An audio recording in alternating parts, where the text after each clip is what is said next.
Welcome to rural code life YouTube channel. இன்றைக்கி நம்மளோட second video upload பண்ணுறோங்க.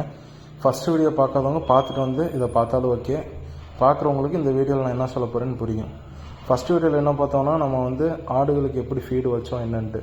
இப்போ நம்ம சண்டைக்கு தயார் பண்ணுற மாதிரி ஆட்டுக்குட்டி எப்படி செலக்ட் பண்ணுறது, எந்த மாதிரி தரத்தில் வாங்கணும், எத்தனை வயசில் வாங்கணும், அதுக்கு எப்படிலாம் ஃபீட் கொடுக்கணும், எந்த மாதிரி முறையில் ஃபீடு வைக்கணும், கீழே வைக்கலாமா நல்லா ஹைட்டில் தூக்கி வைக்கலாமாங்கிறத இந்த வீடியோவில் நம்ம பார்க்க போகிறோம். நேற்று நம்ம ரொம்ப அன்க்ளீனாக இருந்துச்சு நம்மளோட செட்டு. இன்றைக்கி நான் மதியம் என்ன பண்ணேன்னா ஆடுகள்லாம் பிடிச்சி நல்லா வெளியே கட்டி விட்டு உள்ளே நல்லா க்ளீன் பண்ணிவிட்டு தரமாக வச்சுருக்கேன். இப்போ டைம் கரெக்டாக பார்த்தீங்கன்னா சாயந்தரம் ஒரு 4 o'clock இருக்கும். என்ன பண்ணுறாங்கன்னா இப்போ இந்த க்ளீனப் பண்ணிட்டேன் பாருங்களேன், இடத்த நல்லா கிளியராக க்ளீன் பண்ணியாச்சு. எவ்வளோக்கு எவ்வளோ ஆடு நம்ம சுத்தமான இடத்துல வச்சுருக்கோமோ அவ்வளோக்கு எவ்வளோ ஆடுகளுக்கும் நல்லது, வளர்த்துற நம்மளுக்குமே நல்லது. ஏன்னா நம்ம அங்கே தான் போய் தீனி வைக்கணும், நம்மளும் ஸ்மெல் பண்ணுவோம். இப்போ எல்லாத்தையும் வெளியே கட்டிட்டு ஆடுகளுக்கு சாயந்தரம் நேரம் என்ன பண்ணுன்னா நான் எப்பயுமே பச்சை கட்டுவேன். குட்டிகளுக்கு நல்லா பச்சை கட்டினா நல்லா ஷைனிங்காக வரும். ஆடுகளுக்கு நல்லா அருகம்புல் அறுத்துட்டு அதுவும் சரி, இல்லை வெளியே கடையில் உங்களுக்கு பக்கத்தில் நியர்பைலாம் இருந்தாலும் சரி, ஆனால் கண்டிப்பாக ஆடுகளுக்கு இந்த மாதிரி ஃபுட் வைக்கணும். இப்போ இந்த ஆடு தப்படி பார்க்கலான்ட்டு பார்க்குறோம். இந்த ஆடுக்கு 4 பல் இப்போ தான் நல்லா ஒட்டை பிடிச்சி முடி வெட்டுச்சு. ஆனால் இன்னும் நல்லா உடம்பு தேற்றணும். ஆடு நல்லா உடஞ்சிருந்துச்சு, இப்போ தான் கொஞ்சம் கொஞ்சமாக தேத்திட்டு வருது. பார்த்தீங்கன்னா நல்லா ஒரு ஆக்ரோஷமாக இந்த ஆடு நல்லா முட்டுங்க. கொஞ்ச நேரம் அப்படியே ஜாலியாக விளாண்டுட்டு பார்த்தீங்கன்னா இந்த டயரை காமிச்சாலே அதுக்கு என்ன ஆகுன்னு தெரில, அப்படி நல்ல ஒரு ஆக்ரோஷமாக அடிக்கும். நல்லா பின்னாடியே லாங்கு போய் அடிக்குங்க நமக்கு இடம். இப்போ பார்த்தீங்கன்னா உள்ளே செட்டுக்குள்ளே இந்த மாதிரி ஒரு ஹைட்டில் அதான் நம்ம பில்லு கட்டணும். சண்டைக்கடா குட்டி வளர்த்துறதுனா இந்த மாதிரி ஒரு ஹைட்டில் கட்டினா மட்டும்தான் உடம்பு நல்லா தோரணையாக வரும், காலுக்கு கனமாக இருக்கும். இது எப்பயுமே நம்ம இந்த மாதிரி வைக்கக்கூடாது. வீக்லி ஒரு 2-3 நாள் இந்த மாதிரி வச்சுட்டு மற்ற நேரம் கொஞ்சம் கீழே இருக்கணும். ஏன்னா ஆடுகளுக்கு கால் வலி வந்துடும். அதனால் வீக்லி ஒரு 2 to 3 days இந்த மாதிரி ஹைட் ஏற்றி கட்டிக்கணும். மற்றபடி மற்ற நாள்லாம் கொஞ்சம் எட்டி சாப்பிட்ற மாதிரி இருந்தால் போதும். மேலே ஏறி நிற்காமல் கீழே நின்று நல்லா எக்கி சாப்பிட்ற மாதிரி இருந்தால் போதும். அந்த கண் கருப்பு கண் சவலையெல்லாம் பார்த்தீங்கன்னா இது கண் கருப்புங்க, அது கண் சவலைங்க. அங்கே இருக்கிறது நல்லா ஹைட் ஏறி நல்லா நெஞ்சு நல்லா கனமாக இருக்கும். ரெட்டைப்போக்கு நெஞ்சுன்னு சொல்லுவாங்க. அதெல்லாம் நல்லா பார்த்து வாங்கணும். நான் இது தென்காசியில் போய் பிடிச்சிட்டு வந்ததுங்க. இந்த 3மே என்ன ரேட்டுக்கு பிடிச்சேன்னா நான் ஒரு 6 ரூபா அந்த ரேஞ்சில் பிடிச்சேன்.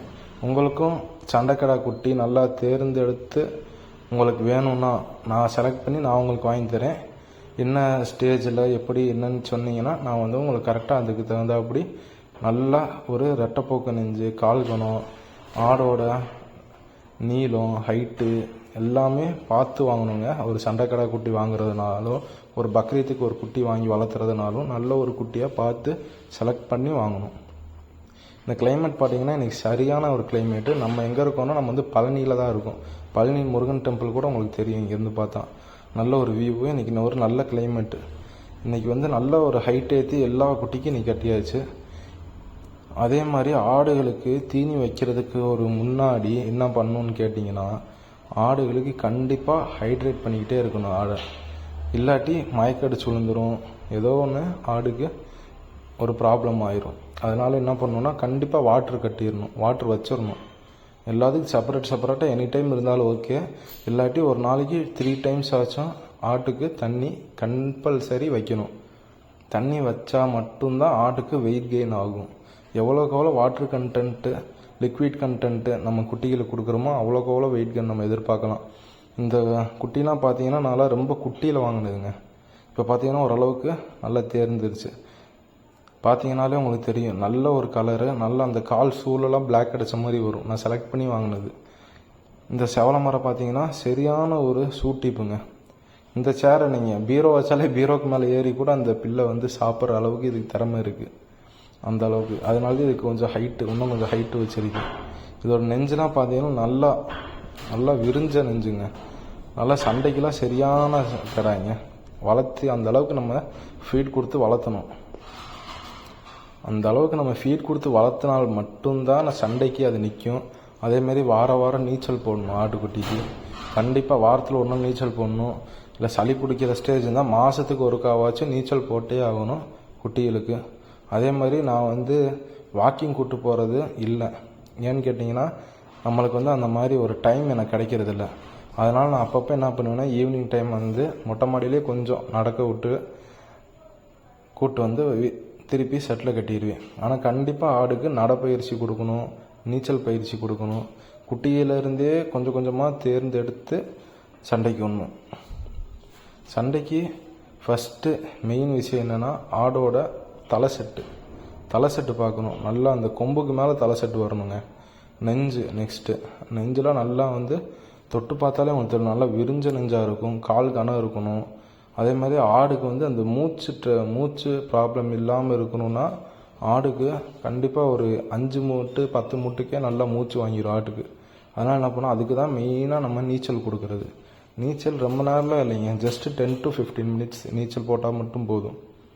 ஓகேங்க, இந்த டீட்டெயில்ஸ் உங்களுக்கு ரொம்ப தேவைப்பட்டுருந்துச்சுன்னா, பிடிச்சிருந்துச்சுன்னா மட்டும் எனக்கு லைக், சப்ஸ்கிரைப், ஷேர் பண்ணுங்கள். மற்றபடி உங்களுக்கு இந்த வீடியோ பிடிக்கலாட்டி நீங்கள் வந்து நெக்ஸ்ட் வீடியோ பிடிச்சிருந்தா நெக்ஸ்ட் வீடியோவில் என்னை சப்ஸ்கிரைப் பண்ணுங்கள், ஷேர் பண்ணுங்கள், லைக் பண்ணுங்கள். மீண்டும் அடுத்த வீடியோவில் சந்திப்போம். பாய், see you, love you all.